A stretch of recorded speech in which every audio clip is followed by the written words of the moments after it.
Management में investigation कराएंगे आप। इन्वेस्टिगेशन में आप यहाँ पर कंप्लीट ब्लड काउंट सीबीसी करवाएंगे। यहाँ पर एक लैरिंगोस्कोपी होती है, इनडायरेक्ट नहीं, फ्लेक्सिबल। कौन सी? फ्लेक्सिबल लैरिंगोस्कोपी यूज़ करते हैं। उसके बाद एक्सरे कर सकते हैं हम अपन, या हम serum T3 T4 and TSH level कर सकते हैं। ये यहाँ पर लो मिलेगा थायरोटॉक्सिकोसिस में। उसके बाद हम जो होता है यहाँ पर thyroid stimulating antibody level check करते हैं। थायराइड स्टिमुलेटिंग एंटीबॉडी देखते हैं, उनका लेवल भी बढ़ा हुआ मिलेगा। एंड यहाँ पर फर्स्ट इन्वेस्टिगेशन जो होती है वो USG होती है, अल्ट्रासाउंड, इसमें रूल आउट करने के लिए। उसके बाद बात करूँ ट्रीटमेंट की, तो ट्रीटमेंट में देखिएगा, तो ट्रीटमेंट में इसके अब देखिएगा हम देंगे सबसे पहले एंटी थायराइड ड्रग्स देंगे हम, ठीक है। एंटी थायराइड ड्रग्स में हम देंगे प्रोपाइल थायोइरेसिल देंगे, कार्बीमेजोल देंगे, मेथिमाजोल भी दे सकते हैं, बट सबसे ज़्यादा जो होती है प्रीफर वो आपकी कार्बीमेजोल होती है। अब ये क्यों प्रीफर होती है? क्योंकि यहाँ पर जो होती है PTO जो होती है, ये जो होता है इसके साइड इफ़ेक्ट होते हैं कुछ हैं। अब साइड इफ़ेक्ट कौन कौन से होते हैं इसके साइड इफ़ेक्ट, वो देखिएगा, आपकी स्किन रैशेज आ जाएगा, फीवर आ जाएगा, या आपका ग्रेनुलोसाइटोसिस ग्रेनुलोसाइटोसिस हो जाएगा, जो कि सबसे ज़्यादा डेंजरस है, ठीक है। उसके बाद यहाँ पर हिपेटोटॉक्सिक भी होती है ये।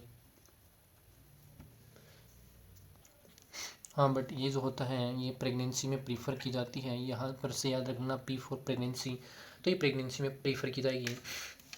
अब यहाँ पर इसकी 5 mg TDS देते हैं डेली, कार्बीमेजो, ठीक है। अब यहाँ पर अगर हम बात करूँ, इसका 30 to 60% जो होते हैं रेमिशन हो जाता है 12 से 18 मंथ्स में, ठीक है। बट यहाँ पर रिलेप्स होगा तो क्या करेंगे हम, या तो सर्जरी कर देंगे या हम रेडियो एक्टिव आयोडीन देंगे, ठीक है। अब ये आपका रेडियो एक्टिव आयोडीन जो होता है, ये जो होता है ये इसके डिसएडवांटेज क्या हो सकते हैं, ये कॉन्ट्राइंडिकेटेड होता है प्रेगनेंसी में, ठीक है। उसके बाद इसमें IDGs जो होती हैं उसके रिस्क भी ज़्यादा हो जाते हैं, और ये यहाँ पर एक्जोप्थेल्मोस की कंडीशन आई कि जो भी डिजीज़ है यहाँ पर उसको और बढ़ा देगा, तो ये देंगे नहीं। उसके बाद हम बात करें सर्जरी की, तो सर्जरी में यहाँ पर या तो यहाँ पर करेंगे कंप्लीट थायरॉइडेक्टोमी करेंगे या हेमी थायरॉइडेक्टोमी करेंगे, सब टोटल जो भी है वो यहाँ पर सर्जरी करेंगे। अब इसको फ्लो चार्ट में समझा देता हूँ। तो देखिएगा, इसके ग्रेव्स डिजीज़ के ट्रीटमेंट में 3 चीज़ें होंगी, या तो हम continuation of anti thyroid drugs देंगे, ठीक है, या हम सर्जरी कर देंगे, कौन सी, टोटल थायरॉइडेक्टोमी प्रीफर की जाती है सब टोटल से, या हम देंगे रेडियो एक्टिव आयोडीन, ठीक है। अब देखिएगा इसके एडवांटेज क्या है। सबसे पहले एडवांटेज ये जो होता है, इसका एडवांटेज है less risk of life, economical होता है, और यहाँ पर अवॉइड सर्जरी जब करनी होती है तब करते हैं। इसके डिसएडवांटेज की बात करूँ तो यहाँ पर डिसएडवांटेज इसको या तो लॉन्ग ड्यूरेशन होता है 1 से 2 साल का, और इसमें रैसेज, फीवर, आपके एक ग्रेनुलोसाइटोसिस जो मैंने आपको अभी बताया था, ये सब देखने को मिलता है, या यहाँ पर रिलैप्स होने के भी चांसेस 50% होते हैं। अब इंडिकेशन की बात करूँ तो इंडिकेशन में देखिएगा, आपका रिकरेंस हो गया है किसी सर्जरी से, तो हम वहाँ पर फिर सर्जरी थोड़ी करेंगे।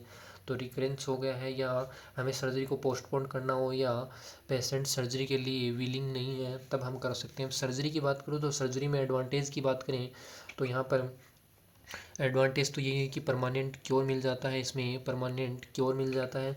उसके बाद रैपिड कंट्रोल हो जाता है, रैपिड कंट्रोल हो जाता है किसी भी इसमें थायराइड डिजीज़ का।